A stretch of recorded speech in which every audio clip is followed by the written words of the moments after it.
Hipnu Nugroho, Guru Besar Fakultas Hukum Unsur. Prof. Hipnu, selamat malam. Selamat malam Mbak Nitya. Prof, ini setelah berkas masuk, tahapan berikutnya apa saja yang kemudian sepertinya akan mempengaruhi pertimbangan hakim nanti? Ya, begini Mbak, pemeriksaan banding itu adalah pemeriksaan ulangan atau istilahnya judek faksi.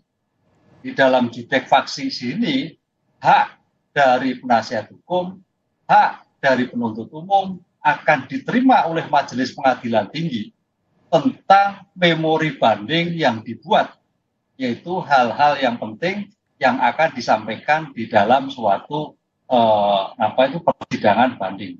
Oleh karena itu diberikan suatu waktu, diberikan suatu kesempatan untuk menilai apakah terdakwa dalam ini penasihat hukum sudah firm tentang bukti-bukti yang ada, ataukah masih ada penambahan bukti lain, ataukah ada pemeriksaan tersangka, terdakwa. Demikian juga penuntut umum diberikan suatu kesempatan yang sama. Jadi kalau memang tidak ada kesempatan yang sama, maka di sini akan menentukan suatu putusan banding. Nah, di dalam pasal 238 ayat 2 Mbak Nitya, dalam konsep pemeriksaan banding itu karena pemeriksaan ulangan, itu masih dimungkinkan seandainya Sambo diperiksa kembali. Termasuk juga saksi-saksi yang lain yang akan diajukan seandainya akan diperiksa. Itu sangat dimungkinkan dalam keadaan tertentu. Memang tidak lazim yang selama ini karena hanya pemeriksaan dokumen. Tapi karena sebagai pemeriksaan ulangan yang diamanatkan dalam pasal 238 ayat 2 masih dimungkinkan. Karena dalam hal hukum pidana adalah mencari kebenaran material. Sehingga ini terdengar seperti celah ya Prof ya. Kalau kita lihat ada kemungkinan diperiksa kembali, ada kemungkinan terus kemudian memberikan temuan-temuan baru. Anda melihat bahwa Sambo CS punya celah untuk mendapatkan vonis yang lebih ringan? Ya, semua masih berharap Mbak. Jadi Sambo masih berusaha sepenuhnya untuk mendapatkan suatu hukuman yang lebih ringan. Paling tidak seumur hidup atau paling tidak diinginkan adalah 20 tahun. Ini usaha yang terus dilakukan oleh Pak Sambo, baik dengan saksi yang dihadirkan ataupun tafsir hukum tentang 340. Jadi masih dimungkinkan Mbak dalam suatu peradilan ini bahwa apa yang dilakukan oleh penasihat hukum itu semaksimal mungkin. Karena berpikir bahwa bagaimana juga dia mencari hukuman yang paling ringan di antara dakwaan yang pasal 340. Atau kalau mungkin bisa pasal 338, tapi agaknya sulit Mbak. Risiko karena peradilan kita itu juga tidak lepas dari institusi masyarakat. Artinya peradilan itu bagian dari masyarakat, sehingga harus mendengar juga keinginan masyarakat ketika bukti-bukti yang disampaikan itu sudah cukup di dalam suatu persidangan. Oke, jadi menurut Anda ketika akan ada temuan baru misalnya nanti ya, ini masih memberikan kemungkinan bahwa hasil dari putusan di tingkat pengadilan tinggi ini tidak akan menguatkan vonis di pengadilan negeri? Ya, sepanjang bukti yang diajukan oleh penasihat hukum bernilai atau tidak, mempunyai kekuatan hukum atau tidak.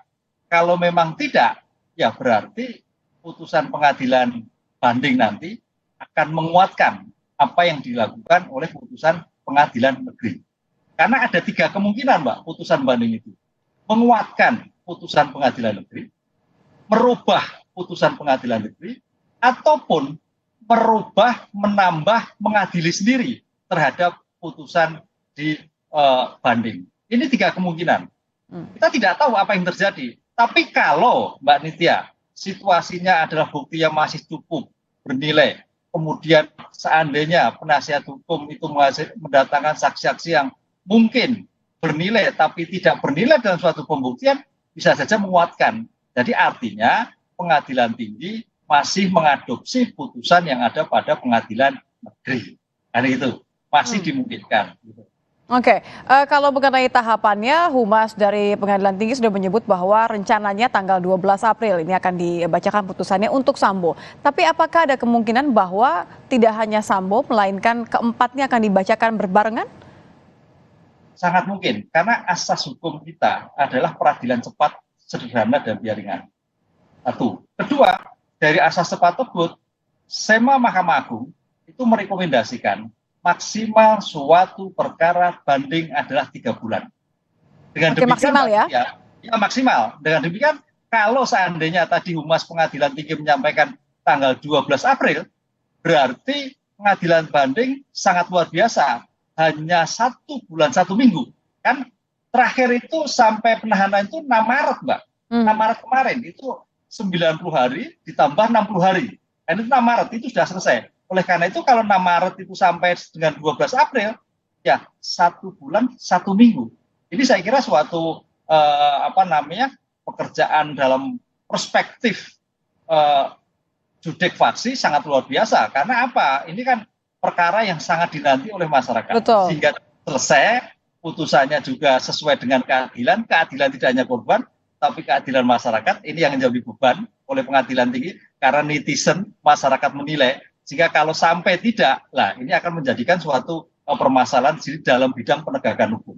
Gitu. Baik, jadi nanti kalau misal dari 3 kemungkinan yang Anda sebutkan tadi, menurut Anda, apakah kemudian ini akan dikembalikan ke PN Jaksel dengan nada seperti menguatkan? Ya, kalau memang putusannya menguatkan, bisa jadi. Berarti dikembalikan. Tapi bukan dikembalikan itu perkara kembali pengadilan negeri. Artinya, pengadilan tinggi mengadopsi apa yang diputus pengadilan negeri itu adalah diterima di pada pengadilan banding. Begitu, Mbak. Sehingga dengan demikian, seandainya nanti dalam putusan pengadilan banding itu adalah menguatkan, pasti Pak Sambo CS akan mengajukan kasasi. Itulah bukan. Karena putusan yang dimaksud pengadilan mengembalikan itu artinya putusan pengadilan negeri itu adalah diambil alih di dalam pengadilan banding. Bukan dikembalikan perkaranya, tapi adalah pemikirannya, pertimbangannya, putusannya, sehingga disamakan dengan pengadilan banding. Karena apa yang terjadi, faktanya sama, teorinya sama, tafsirnya sama, termasuk dakwaannya sama, sehingga sampai putusan yang dijatuhkan pun juga diambil alih oleh pengadilan tinggi. Artinya seperti itu, Mbak. Baik, kita akan lihat bagaimana tanggal 12 April. Terima kasih Prof. Hipnu sudah bergabung bersama kami di Kompas Malam. Salam sehat, Prof. Informasi lain kami hadirkan di Kompas Malam di antara